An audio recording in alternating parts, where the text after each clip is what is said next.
Hello students. आज मैं आप लोगों को पढ़ाऊंगा पाइथन के फीचर्स के बारे में, जो कि आज क्लास 3 है। इसमें हम लोग डिस्कशन करेंगे पाइथन फीचर्स। जो पाइथन फीचर्स जो मेनली देखिए, पाइथन फीचर जो प्रोवाइड करता है बहुत सारे यूजफुल फीचर्स देता है। ठीक है, जो कि इसको बहुत ही पॉपुलर और वैल्यूबल बनाता है दूसरे प्रोग्रामिंग लैंग्वेज के कंपेयर में। और ये जो पाइथन जो है, ये ऑब्जेक्ट ओरिएंटेड प्रोग्रामिंग है। और ये साथ ही साथ इसको भी बोल सकते हैं प्रोसीजरल प्रोग्रामिंग अप्रोच भी रखता है। ठीक है, और ये जो है बहुत सारे डायनेमिक मेमोरी आपको एलोकेट करता है। ये बहुत बड़ा फीचर्स है इसमें। जैसे कि मैं आपको कुछ 12 पॉइंट्स आपको बताऊं, 12 फीचर्स बताऊंगा पाइथन में। इस क्लास में पाइथन का 12 फीचर्स के बारे में हम लोग डिस्कशन करेंगे। तो पहले फीचर्स के पर जाते हैं। पहला होता है easy to learn and use. Python जो होता है बहुत ही इजीली हम लोग लर्न कर सकते हैं और इसको यूज कर सकते हैं compare to other programming language. इसका जो सिंटेक्स होता है बहुत ही स्ट्रेट फॉरवर्ड होता है। और नॉर्मल इंग्लिश जो हम लोग यूज करते हैं उस नॉर्मल इंग्लिश से मिलता जुलता ही पूरा सिंटेक्स रहता है। ज्यादा चेंजेस नहीं रहते, थोड़े मोड़े कुछ कुछ जो फ्रेमवर्क्स होता है, चाहे ये लाइब्रेरीज होता है, उसमें थोड़ा मोड़ा डिफरेंस है। बाद बाकी सारा चीज सेम होता है। और दूसरी बात है कि इसलिए इजी है क्योंकि इसमें कर्ली ब्रैकेट्स का, हम लोग सेमी कोलन का, ये सब का इस्तेमाल हम लोग नहीं करते हैं। अदर जितने भी प्रोग्रामिंग आपने पढ़ा होगा उसमें सभी का कर्ली ब्लॉक्स हुआ, से सेमी कोलन हुआ, ये सब का हम लोग यूज करते हैं। ठीक है, लेकिन इसमें नहीं करते हैं। इसमें क्या करते हैं, हम लोग कोड ब्लॉक में डिफाइन करते हैं। ठीक है, इसलिए जितने भी डेवलपर है, चाहे जो भी कंपनी है, अधिकतर अब क्या है, पाइथन को प्रमोट कर रही है, पाइथन पर अपना प्रोजेक्ट कंप्लीट कर रही है। दूसरा क्या है, दूसरा पॉइंट एक्सप्रेसिव लैंग्वेज।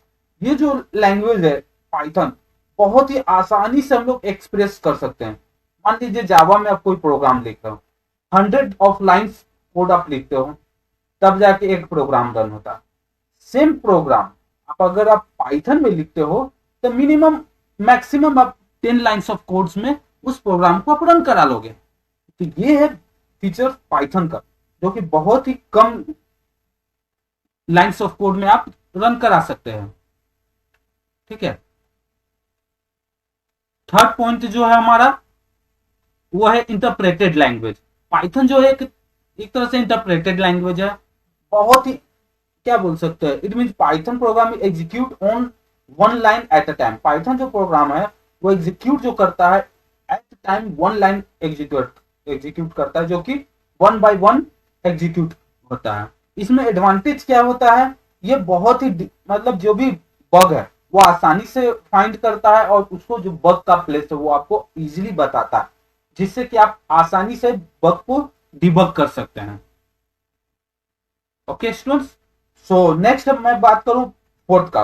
इसमें क्या है, फोर्थ है cross platform language. Cross platform language से क्या समझ में आता है, इसमें यह है कि हम इसको किसी भी प्लेटफॉर्म पे हम लोग यूज कर सकते हैं।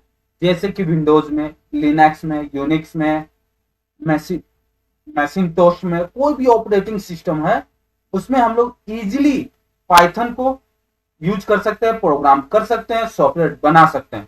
इसमें कोई दिक्कत नहीं आता है। और अगर एक बार आपने प्रोग्राम बना दिया, मान लीजिए आपने विंडोज में प्रोग्राम बनाया, तो क्या दूसरे प्रोग्रामिंग लैंग्वेज में क्या, विंडोज का बनाया हुआ प्रोग्राम आप लिनक्स में रन नहीं करा सकते। बट पाइथन का ये एडवांटेज है, अगर आपने विंडोज में बनाया है प्रोग्राम तो आप उसको लिनक्स में या यूनिक्स में या कोई भी प्रोग्राम, कोई भी ऑपरेटिंग सिस्टम में उसको रन करा सकते हैं। अगर एक बार आपने कोड बना लिया तो वो आपके लिए सदा के लिए एक तरह से मान के चलिए। फिफ्थ फीचर जो है free and open source. Python जो है हर जगह फ्रीली अवेलेबल है और ये ओपन सोर्स है। आप डायरेक्ट जाके ऑफिशियल वेबसाइट python.org से आप इसको डाउनलोड कर सकते हैं। ये बहुत पूरी तरह से हर वो चीज आपको प्रोवाइड करती है जो पाइथन के लिए, प्रोग्रामर डेवलपर के लिए जरूरत होता है, जिसमें मॉड्यूल हुआ, फंक्शन हुआ, सब चीज आपको प्रोवाइड किया जाता है पाइथन पाइथन कम्युनिटी में। और ये ओपन सोर्स मतलब होता है any one can download it's source code without paying any पे अमाउंट। ठीक है, आपको पाइथन ऐप सॉफ्टवेयर डाउनलोड करने के लिए कोई पैसे देने की जरूरत नहीं है। 6 पॉइंट जो है ऑब्जेक्ट ओरिएंटेड लैंग्वेज।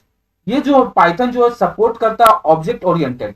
जैसे हम लोग सी प्लस प्लस में पढ़ते थे क्लास एंड ऑब्जेक्ट इस तरह पढ़ते थे, वो ऑब्जेक्ट ओरिएंटेड, मतलब ऑब्जेक्ट के बेस पर ये प्रोग्राम को डिजाइन किया गया, जिसमें क्लास ऑब्जेक्ट जो है वो एग्जिस्टेंस करता है इसमें भी, इसका कॉन्सेप्ट में, जिससे कि आप बड़े से बड़े प्रोग्राम को आप इजीली कर सकते हैं। जैसे कि इसमें अगर सपोर्ट में देखिएगा, क्लास एंड ऑब्जेक्ट में क्या, ऑब्जेक्ट ओरिएंटेड में क्या सपोर्ट करता है, इनहेरिटेंस हुआ, पॉलीमॉर्फिज्म हुआ, इनकैप्सुलेशन हुआ, इस ऐसे ही बहुत सारे फीचर्स जो इसमें प्रोवाइड किया गया है, जिसको बहुत ही less of lines of code में आप रन करा सकते हो, आप यूज कर सकते हो। नेक्स्ट 7 है एक्सटेंजिबल। एक्सटेंजिबल का मतलब क्या होता है?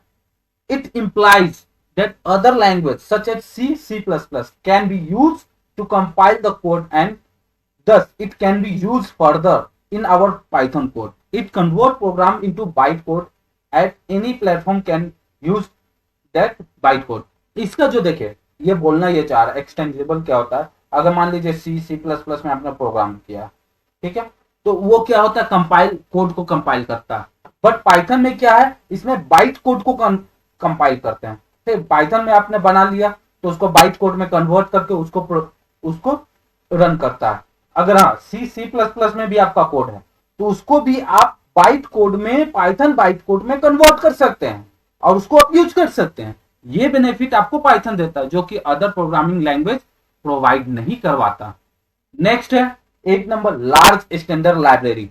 इसमें क्या है, बहुत सारे लाइब्रेरी प्रोवाइड किया गया है, जैसे कि आपको टेंसरफ्लो हुआ, पांडास हुआ, नंपाई हुआ, केरास हुआ, पाइटॉर्च हुआ, डिजांगो है, फ्लैक्स है, पैरामाइंस है, ये सब बहुत सारे फ्रेमवर्क आपको इसमें प्रोवाइड किया गया। तो अभी बात करते हैं 9 जो है GUI प्रोग्रामिंग सपोर्ट। GUI क्या होता है? यह फुल्ली ग्राफिकल यूजर इंटरफेस होता है, ये जो कि डेवलपिंग डेस्कटॉप एप्लीकेशन में हम लोग यूज करते हैं, जिसका आपको बता PyQt5 है, थिंकर है, किवी है, इस तरह का बहुत सारे लाइब्रेरी यूज करते हैं for developing a web application. GUI का मतलब होता है फुल्ली यूजर इंटरफेस है, ठीक है। हम लोग एप्लीकेशन यूजर इंटरफेस एक तरह से बोल सकते हैं।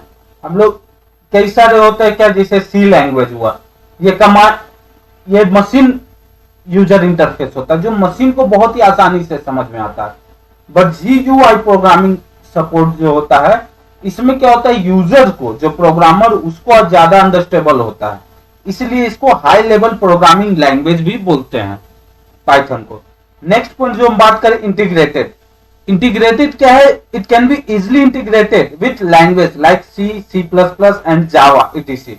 Python runs code lines of by line like C++, Java, it make easy to debug the code. ये जो होता है किसी के साथ मर्ज किया जा सकता है। इंटीग्रेटेड मतलब होता है C++, जावा के कोड के साथ इजीली हम लोग पाइथन के कोड को भी मर्ज कर सकते हैं, इंटीग्रेट कर सकते हैं। और ये जो है C++ जैसा लाइन बाय लाइन ये कोड को रन करता है, एग्जीक्यूट करता है और डिबग करता है, ठीक है। नेक्स्ट 11 पॉइंट जो हम बात करें, एम्बेडेड, एम्बेडेबल। एम्बेडेबल क्या होता है? The code of other programming language can use in Python source code। जो Python source code होता है उसके अंदर हम लोग दूसरे प्रोग्रामिंग लैंग्वेज का सोर्स कोड, उसका प्रोग्रामिंग जो है Python source code के अंदर हम लोग यूज कर सकते हैं। We can use Python source code in another programming language as well as Python का जो सोर्स कोड है वो अदर प्रोग्रामिंग लैंग्वेज में भी हम लोग यूज कर सकते हैं। पाइथन में अदर प्रोग्रामिंग लैंग्वेज का सोर्स कोड भी यूज कर सकते हैं, मतलब फुल्ली ट्रांसफरेबल, ट्रांसफर कर सकते हैं, ठीक है। It can embedded other programming into our code. Other programming को भी आवर कोड में हम लोग कर सकते हैं। लास्ट पॉइंट जो हम बात कर रहे हैं, डायनेमिक मेमोरी एलोकेशन। पाइथन जो है वो डायनेमिक मेमोरी एलोकेशन आपको फीचर्स प्रोवाइड करती है। मुझे अलग से जरूरत नहीं है डेटा टाइप या वेरिएबल का, ठीक है, कोई भी डेटा टाइप या वेरिएबल को स्पेसिफाई करना को जरूरत नहीं। When we assign some value to variable, अगर आप, जब हम लोग कोई भी वैल्यू या वेरिएबल हम लोग असाइन करते हैं, it automatically allocate the memory to the variable at और रन टाइम। जब हम लोग कोई भी वैल्यू या इंटीजर कोई भी चीज हम लोग जब इसमें असाइन करते, वो ऑटोमेटिक जो है मेमोरी एलोकेशन कर देती है एट अ रन टाइम। इसके लिए हमें अलग से मेमोरी एलोकेशन करने की जरूरत नहीं है, जिससे क्या है प्रोग्राम हमारा इजी हो जाता है। Suppose we are assigning integer value 15, हम लोग मान लीजिए इंटीजर का वैल्यू 15 हम लोग किए टू एक्स में, then we don't need to write int x equal to 15, just write x equal to 15। जैसे हम लोग एक्स का वैल्यू 15 देते हैं तो हम लोग लिखने की जरूरत नहीं है कि एक्स जो है वो इंटीजर है या कैर है या क्या। अगर एक्स का वैल्यू मैंने ए दे दिया तो no need to write a integer और char, just you have to write the x equal to value. मतलब आपको इंटीजर या कैर लिखने की जरूरत नहीं है, जस्ट आप एक्स इक्वल टू और उसका वैल्यू दे दे, आपको वो ऑटोमेटिक मेमोरी एलोकेट हो जाता है। ओके स्टूडेंट्स, अगर आपको कोई भी डाउट है इस टॉपिक में या इस पूरे क्लास में, आज क्लास 3 में, या कोई भी जो मैंने क्लास 1 क्लास 2 क्लास 3 पढ़ा है उसमें, तो आप क्या है कमेंट करें।